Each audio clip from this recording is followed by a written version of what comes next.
Hello everyone. Today we will solve some your problems. हमेशा की तरह आज भी हम इस वीडियो में आप लोगों की कुछ स्टूडेंट्स की जो प्रॉब्लम हैं 4-5 क्वेश्चन करीब हैं उसको हम सॉल्व करेंगे। उससे पहले सागर श्रीवास्तव, हाँ ओके सागर श्रीवास्तव आपने बताया था first like first comment. Okay thank you Sagar Srivastava first like first comment के लिए, है ना। आप किस सिटी में बिलोंग्स करते हैं, अगर वीडियो देख रहे हैं तो कमेंट बॉक्स में कमेंट करके बताना आप कहाँ के रहने वाले हैं, है ना। और आपकी जो कोई प्रॉब्लम है आप मेरा वीडियो देखना अच्छी बात है, और आप अपनी प्रॉब्लम भी पूछ सकते हैं। आप किसी भी स्ट्रीम में हो, मतलब मैथ हो, साइंस वाइंस से मतलब नहीं, मैथ्स में हो, किसी भी बोर्ड्स पर हो, है ना, तो आप अपना क्वेश्चन टाइप करके भेज दें। ICSE CBSE की बुक तो मेरे पास है, यूपी बोर्ड भी मेरे पास रहती है। अगर किसी और बोर्ड से है तो उस क्वेश्चन को आप टाइप करके मैसेज में भेज सकते हैं, आपकी प्रॉब्लम तुरंत सॉल्व होगी। सागर श्रीवास्तव। ओके, तो पहली प्रॉब्लम हम लेते हैं question number 3, exercise 7th B, और ये ICSE बोर्ड का है, सेलिना पब्लिशर के RK बंसल राइटर की बुक है, उसका है क्लास 8 है ये, जो कि पेज नंबर 86 पर दिया है। और ये पूछा है अर्पित सिंह ऑफिशियल। अर्पित, आपका ये क्वेश्चन सॉल्व करने में मैं थोड़ा लेट हो गया, है ना, इसके लिए मैं सॉरी बोलूंगा, थोड़ा लेट हो गया, क्योंकि आपने पहले ये क्वेश्चन आपने पूरा टाइप करके भेजा था, है ना। अब क्या होता है, मैसेज बहुत सारे आए थे ना, ऊपर नीचे बहुत सारे हो गए थे, क्योंकि कल मैंने एक वीडियो अपलोड करी थी, उसमें मुझे ध्यान आया था, मैंने बोला भी था कि आपका एक क्वेश्चन शायद आपने टाइप करके भेजा है, फिर आज आपने दोबारा मैसेज कर ही दिया है, तो मैंने वो क्वेश्चन मिल गया है, उसी क्वेश्चन को सॉल्व करते हैं। चलिए, अर्पित सिंह ऑफिशियल नाम से जिसकी आइडिया, दिखाते हैं आपका क्वेश्चन क्या है।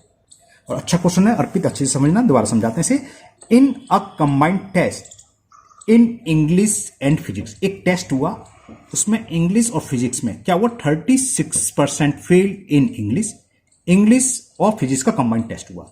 जितने भी कैंडिडेट अपियर हुए उसमें से 36 फेल हो गए इंग्लिश में और 28% फेल हो गए फिजिक्स में, एंड 12% इन बोथ, और 12% ऐसे कैंडिडेट थे जो इंग्लिश में भी फेल हुए, साथ ही साथ फिजिक्स में भी हुए। तो first, find the percentage of pass candidate, हमें ये बताना है कुल कितने परसेंटेज कैंडिडेट पास हुए।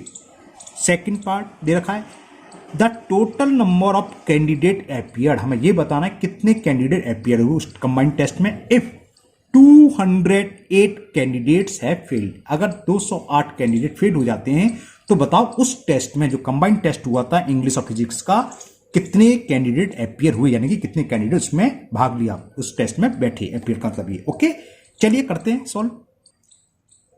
तो सबसे पहले तो हम मान लेते हैं जो कैंडिडेट हैं, क्योंकि दोनों परसेंटेज में दे रखा है तो ये 100 मान के हो जाएगा। तो let number of appear candidate be 100, या लेट कैंडिडेट अपियर बी 100, आप कैसे लिख सकते हो, लेट नंबर ऑफ कैंडिडेट,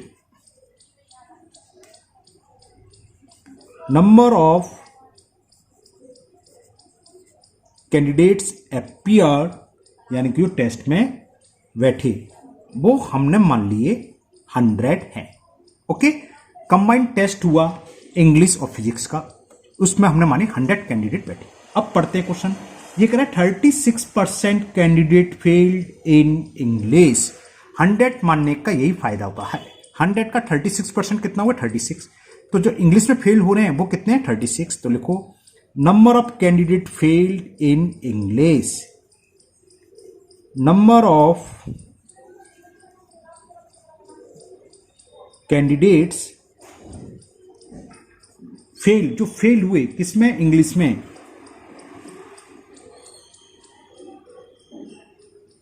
कुछ मुझे गड़बड़, अच्छा मैंने एल पहले लिख दिया, ई बाद में आएगा, फेल्ड इन इंग्लिश,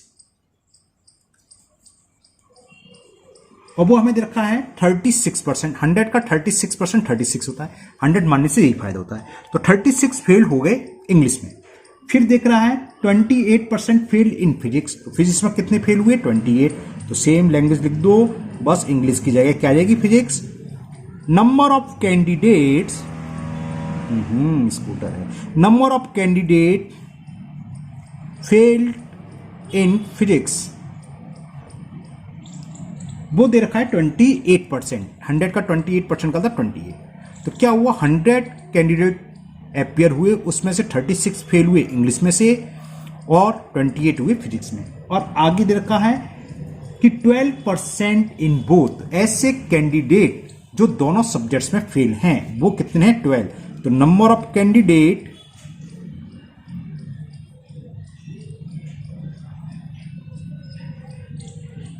ये सवाल है ना, आप क्योंकि आपके में तो खैर सेट है, सेट से भी हो जाता है, वेन डायग्राम रखी हो जाता है, लेकिन ये हम इसी तरह से करेंगे।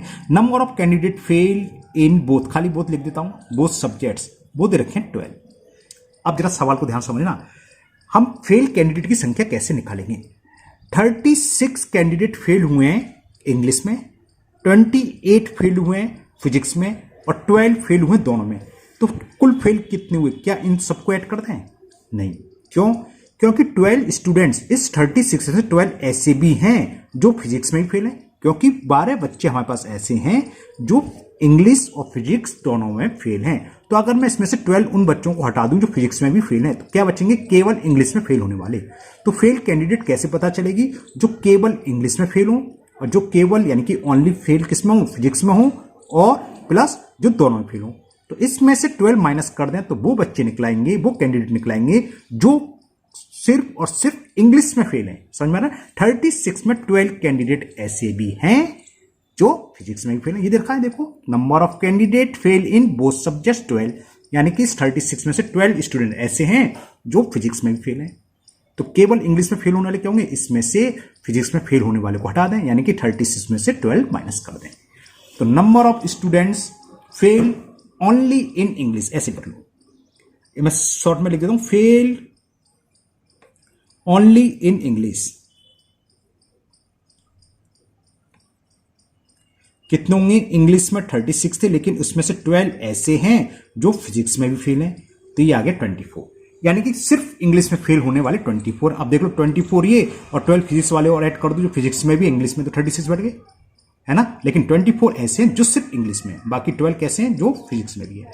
इसी तरह ओनली फिजिक्स के निकाल लो, तो क्या करोगे? समझ में आ गई शायद। 28 में से 12 को माइनस करोगे तो फेल ओनली, आप लोग लिख लेना, number of candidate fail only in physics में शॉर्ट में लिख देता हूं, है ना। फेल्ड ओनली इन फिजिक्स, ये सी है। फिजिक्स में कुल फेल हुए 28, लेकिन इस 28 में 12 ऐसे हैं जो इंग्लिश में भी फेल हैं, तो इसको हम सब्ट्रैक्ट कर दें तो खाली फिजिक्स वाले निकलाए। तो हमें ये पता चल गया इंग्लिश में सिर्फ फेल हो रहे हैं, ओनली इंग्लिश में फेल हैं वो 24, ओनली फिजिक्स में 16, और कौन से फेल हो रहे हैं? जो दोनों में फेल हैं। तो number of candidate fail in both subjects, और मैं लिख देता हूं शॉर्ट में, फेल इन बोथ। ओके अर्पित, समझ में आ रहा होगा, है ना, मुझे लग रहा है आपको समझ में आ रहा होगा। वो है 12। तो कुल कितने कैंडिडेट फेल हुए? सर्किल वर्कल करना मत, मैं तो आपको दिखाने के लिए कर दिया है। इंग्लिश में फेल हो रहे हैं 24, जो इंग्लिश में फेल है वो भी फेल है, जो केवल फिजिक्स में फेल है वो भी फेल है, और जो इंग्लिश फिजिक्स दोनों में फेल है वो भी फेल होंगे। तो इन तीनों को ऐड कर दें तो ये total number of failed student निकल आएंगे। तो टोटल फेल्ड स्टूडेंट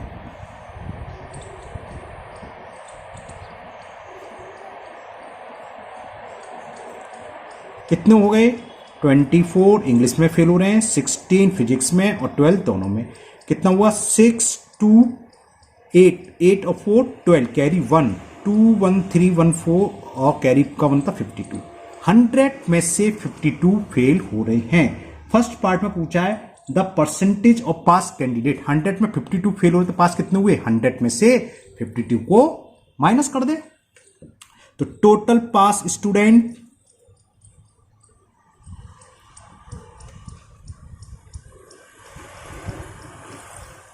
100 एपियर हुए, 52 फेल हो गए, तो कितना बच्चा? 48। 100 में जो भी नंबर होता है वही परसेंटेज में होता है, 100 मानने का यही फायदा होता है। तो परसेंटेज ऑफ फेल्ड कैंडिडेट जो कहा, अच्छा वो नीचे पहुंच गया, sorry, percentage of pass candidate कितनी होगी? 48%। तो परसेंटेज ऑफ पास कैंडिडेट 48%। तो ये तो फर्स्ट का पार्ट हुआ।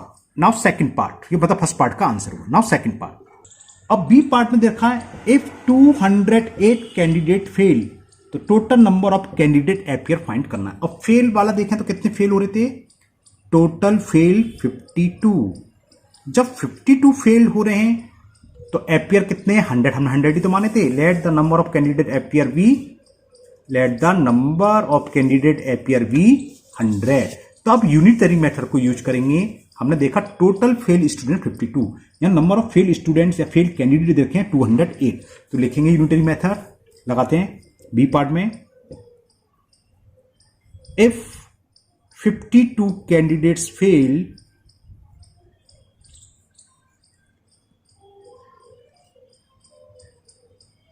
then appear candidate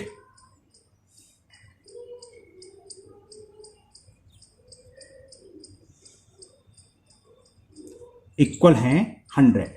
और अगर एक स्टूडेंट फेल होता, समझ गए तो आप, है ना, तो कितने एपियर होते, 100/52। लेकिन fail number of fail student देखे हमें 200, कहां चला गया क्वेश्चन, 208। तो if 208 candidate fail then appear होंगे 208 का इसमें मल्टीपल कर दें, 52 बन जा 52, 52 4 जा 200 लिखते हैं। देखो 4 2 जा 8, 4 5 20, 4 का 100 में मल्टीपल करा 400 कैंडिडेट्स। तो ये number of candidates, total number of candidates निकला है जो कि एग्जाम में बैठे थे, इनकी एपियर कैंडिडेट। तो अर्पित सिंह ऑफिशियल, मुझे उम्मीद है आपको ये आपका क्वेश्चन समझ में आ गया होगा। Now next problem, next question है क्वेश्चन नंबर 16, और ये multiple choice question of chapter 4 class 9th आर्य सवाल मैथ का है, जो कि पेज नंबर 164 पर गिवन है, और इसको पूछा है मुस्कान कुशवाहा ने। इनके दो क्वेश्चन है, question number 16 and question number 18। Okay Muskan ji, देखिए आपका question, question number 16। And the question 16 is the graph of the line x minus y is equal 0 passes through the point। किस पॉइंट से पासेस होगा ये हमें बताना है।